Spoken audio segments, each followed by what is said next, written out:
नमस्कार प्यारे दोस्तों, मैं डॉक्टर विवेक, आपका मेरे चैनल में बहुत बहुत स्वागत है। दोस्तों, आज हम बात करते हैं जो लोग सोचते हैं कि कोरोना की वैक्सीन लगने के बाद भी लोगों की मौत हो जाती है, उसका क्या कारण होता है। कई लोगों के मन में सवाल है कि हमको वैक्सीनेशन नहीं लगवाना, क्योंकि जो लोग वैक्सीन लगवा लेते हैं उनको जल्दी मौत आ जाती है। परंतु दोस्तों, उसके पीछे एक साइंटिफिक रीज़न भी होता है क्यों उनकी अक्सर मौत हो जाती है। दोस्तों, उसके ही लेकर आज हम आपको डिटेल से समझाएंगे क्या होता है, क्यों होता है और किस लिए हो जाता है। दोस्तों, उसी के विषय हम आपको सबसे अच्छे तरीके से समझाएंगे। और अगर आपको वीडियो अच्छा लगे तो ज़रूर लाइक करें, शेयर करें और सब्सक्राइब करें। और दोस्तों, साथ ही साथ वीडियो के अंत तक ज़रूर बने रहें, क्योंकि दोस्तों जो मैं वीडियो आज बताने वाला हूं, आपको कोरोना से लेकर कुछ बताने वाला हूं स्पेशल, बहुत ही उपयोगी है आपके लिए। आगे आप भविष्य में अगर कोई भी चीज़ ऐसा काम करते हैं तो आप उससे ज़रूर सतर्क हो जाएं। दोस्तों, चलिए शुरू करते हैं कोरोना से होने वाली मौत, वो भी वैक्सीनेशन के बाद। दोस्तों, आप जानते ही हैं, मैंने इस कैटेगरी को 3 से 4 कैटेगरी में बांटा है। सबसे पहले क्या होता है दोस्तों, अगर आप लोग वैक्सीनेशन लगवा लिया है, सबसे पहले नंबर पर वैक्सीनेशन होती है। वैक्सीनेशन आपने पहली डोज और दूसरी डोज दोनों ले ली है। दोनों डोज लेने के बाद बुखार आता है आपको, तो आपके अंदर एंटीबॉडीज़ बनने लगती हैं। ठीक है। अब दूसरी कैटेगरी होती है, जब भी लोग वैक्सीनेशन पूरी डोज ले लेते हैं, दोनों डोज लेने के बाद कई लोग मास्क का उपयोग नहीं करते हैं और मार्केट में बगैर मास्क के घूमने चले जाते हैं और लोगों को बोलते हैं मैं तो वैक्सीनेटेड हूँ, वैक्सीन मेरी लग चुकी है, मुझे कोरोना का बाप भी आ जाए, मुझे मतलब कुछ नहीं हो पाएगा। तो दोस्तों, ये आपका भ्रम है, आप भ्रम में ना रहें। पहली कैटेगरी हो गई वैक्सीनेशन, दूसरी कैटेगरी हो गई मास्क का उपयोग ना करना, और तीसरी कैटेगरी दोस्तों होती है डिजीज़। दोस्तों, अक्सर आपने सुना होगा गांव देहात या शहर में, ऐसा अक्सर आप लोगों के जहन में आता है कि उस बंदे ने वैक्सीन लगवा ली थी परंतु उसकी मौत हो गई। दोस्तों, उसके कई कारण होते हैं। तीसरा नंबर वो अच्छे से समझिए दोस्तों, वो होती है डिजीज़। अगर दोस्तों 50 साल से ऊपर लोगों की वैक्सीनेशन हुई है और उसकी मौत हो गई है, तो उसका क्या कारण। दोस्तों, सबसे पहले होती है डिजीज़। उसको किसी भी टाइप की डिजीज़ हो, जैसे कि अगर बोल देते हैं उसका डायबिटीज़ है, शुगर का पेशेंट है और उसकी शुगर अनकंट्रोल्ड हो गई हो, इसका मतलब उसकी शुगर इतनी हाई हो गई हो कि उसकी वजह से मौत हो गई। दूसरा कारण हो सकता है उसकी बीपी बहुत ज़्यादा हाई होता हो, और या फिर तीसरा कारण होता है कि उसकी हार्ट में कुछ ना कुछ कमी हो, मतलब उसके हार्ट में कोई ना कोई समस्या चल रही, मतलब दिल की बीमारी की दवाइयाँ चल रही हों। दोस्तों, इन सभी के बीमारी उसके शरीर में होती हैं। इन सभी बीमारियों के चलते अगर आप वैक्सीनेशन भी लगवा लेते हो और आपकी बीमारी अगर बढ़ती है, किसी भी कारण से आपकी बीमारी बढ़ जाती, तो दोस्तों आपको कोरोना से मौत नहीं हुई, बल्कि उस बीमारी की वजह से मौत हुई है जो आपके शरीर में पहले से थी। क्योंकि दोस्तों, कई लोग कहते हैं कि नहीं, उस बंदे को कोई बीमारी नहीं थी। मतलब ये जो लोग होते भ्रम फैलाते हैं। दोस्तों, सबसे पहले आप उसका कारण समझिए कि क्यों मौत हो जाती है। ऐसा नहीं होता है कि कोरोना की वैक्सीन होने के बाद आप मतलब मास्क का उपयोग ना करें और आपकी मौत हो जाती है। दोस्तों, ये सब भ्रम होते हैं। वैक्सीन में ऐसा कोई भी साइड इफ़ेक्ट नहीं होता। हाँ, फीवर आता है क्योंकि वो एंटीबॉडीज़ हमारे शरीर में जनरेट करती। दोस्तों, चौथा पॉइंट क्या होता है। चौथा पॉइंट है, अक्सर आप लोग वैक्सीनेशन लगवाने के बाद वहाँ की जो आशा वर्कर होती है आपका नाम पता लिखती है, उसके बाद आपको वो 2 गोलियाँ टैबलेट दे देती, पैरासीटामॉल यानी PCM की, 650 मिलीग्राम की होती होगी या 500 मिलीग्राम, जो भी उस समय उसके पास अवेलेबल है।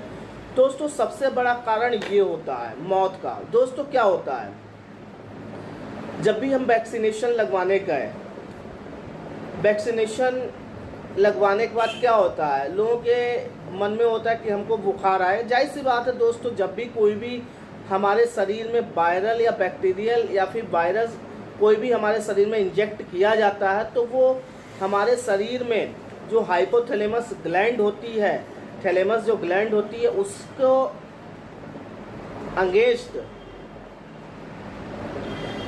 फीवर जनरेट करती, मतलब अगर कोई भी हमारे शरीर में वायरस पहुंच गया, बैक्टीरिया भी पहुंच गया, तो उसको किल करने के लिए, मारने के लिए हाइपोथैलेमस में ग्लैंड में जा करके मतलब एकदम से स्टिमुलेट करती है कि आपके शरीर में कोई भी ऐसा फॉरेन बॉडी पार्टिकल्स आ गया है जिसको हमको किल करना है। तो उसकी वजह से हमारी जो बॉडी होती है वो क्या करती है, हमारे शरीर का टेम्परेचर बढ़ा देती है। दोस्तों कई लोगों का मानना है IMA वाले की फीवर बहुत ज़्यादा आता है, तो ये सब दिक्कत है। तो दोस्तों मैं उसके लिए भी सब कुछ डिटेल से बताऊंगा। दोस्तों क्या होता है, एंटीबॉडीज़ क्या होती है। दोस्तों एंटीबॉडीज़ वो होती है जैसे कि आप कोई भी वायरल का जैसे कि आपने डेंगू टाइफाइड वगैरह की जांचें कराई होंगी, तो दोस्तों उसमें आप देखते हो IgG IgM।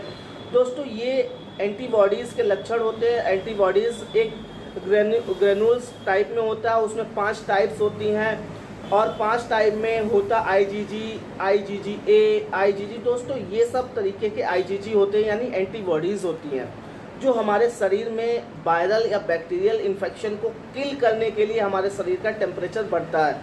दोस्तों गलती लोगों की यहाँ पर हो जाती है कि जब भी आप पैरासीटामॉल खाते हैं, मतलब आपको फीवर नहीं आ रहा है, तब भी आपने पैरासीटामॉल खा ली, जिससे आपका जो टेम्परेचर होता है वो लो में चला जाता है। लो में जाने के बाद क्या होता है दोस्तों, आपके शरीर में जो इम्यूनिटी डेवलप होने वाली होती है वो भी डेवलप नहीं हो पाती। दोस्तों क्योंकि दोस्तों वैसे तो मैं आपको सिर्फ एक एडवाइस दे रहा हूँ कि आपको अगर कोई दिक्कत है तो आप एक बार अच्छे डॉक्टर को कंसल्ट करें, अन्यथा जैसे कि मेरा इस वीडियो में जो भी मैं आपको बता रहा हूँ ऐसा नहीं है कि आप पैरासीटामॉल ना ही खाएं। दोस्तों अगर आपको सहने की क्षमता है, जैसे कि आपको वैक्सीन के बाद 99 डिग्री फीवर आया या 100 आ गया, 2 दिन तक रहेगा, 72 घंटे के बाद आपको फीवर नहीं आएगा, क्योंकि दोस्तों हमारे शरीर में एंटीबॉडीज जनरेट हो रही होती हैं। एक तरीके से दोस्तों जो वैक्सीन लगाई जा रही है हमारे शरीर में, वो एक कोरोना वायरस की एंटीबॉडीज़ को किल करने के लिए हमारे शरीर में लगाई जा रही है, क्योंकि दोस्तों उसमें एक तरीके से एंटीजन मौजूद होता है जो कि हमारे शरीर में जा करके एक वो अपना घर बना लेता है, जिससे अगर कोरोना का वायरस हमारे शरीर में अगर प्रवेश भी करता तो वो वही एंटीजन कोरोना को किल करने के लिए हमारे शरीर में सबसे पहले आगे आती, जिससे हमारे शरीर में लड़ने की क्षमता बरकरार होती। दोस्तों आप अच्छे से समझ गए होंगे कि कोरोना से मौतें क्यों हो रही हैं, मतलब वैक्सीन लगने के बाद भी क्यों मौत हो जाती। दोस्तों ये उसका सबसे बड़ा कारण होता है कि आपको क्या करना क्या नहीं। मेरी राय में तो आपको कोई भी किसी भी कंपनी की अगर वैक्सीन लगवाना चाहते हैं या लगवा रहे हैं तो अच्छी बात है, आप उस चीज़ को लगवाएं।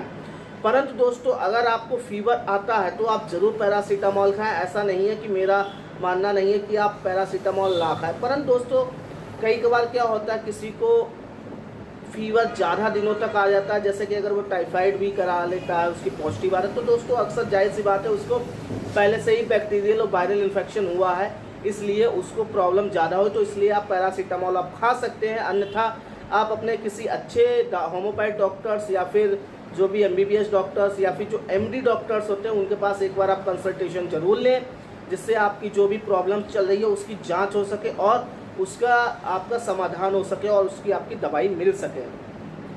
दोस्तों आप वैक्सीनेशन ज़रूर लगवाएं, और हाँ वैक्सीनेशन के बाद बिल्कुल ढिलाई ना करें, क्योंकि दोस्तों वैक्सीनेशन लगने के बाद 14 दिन तक हमारे शरीर में एंटीबॉडीज़ डेवलप होने का प्रोग्राम चलता है। मतलब दोस्तों 10 से 14 दिन तक इसका इंक्यूबेशन पीरियड होता है, क्योंकि दोस्तों 10 से 14 दिन तक इसका अगर इंक्यूबेशन पीरियड होगा तभी हमारे शरीर में एंटीबॉडीज़ बनेगी। दोस्तों कई लोगों को क्या होता है कि वैक्सीनेशन लगाने के बाद फीवर नहीं आता, तो दोस्तों कहीं ना कहीं उनकी इम्यूनिटी की स्ट्रांग होती है, जिसके कारण उनको फीवर नहीं आता और वो वायरस से अगेंस्ट जल्दी लड़ाई कर लेते हैं, जिसकी वजह से उनको फीवर नहीं आते। कई लोगों ने मेरे क्लिनिक पर बोला भी है कि डॉक्टर साहब मैंने वैक्सीनेशन की फर्स्ट डोज लगवाई तो मुझे कोई भी ना ही दर्द हुआ है ना ही फीवर आया। तो दोस्तों वो अच्छी बात है, फीवर नहीं आया, परंतु दोस्तों अगर उन्होंने पैरासीटामॉल या कोई भी मेडिकेशन खाने के बाद अगर आप वैक्सीनेशन लगवा रहे हैं तो कोई फ़ायदा नहीं होता, क्योंकि उसके अगेंस्ट जो टेम्परेचर हमारे शरीर का रेज्ड होना चाहिए वो नहीं हो पा रहा है, जिसकी वजह से आपकी वैक्सीनेशन बिल्कुल ख़राब जाएगी।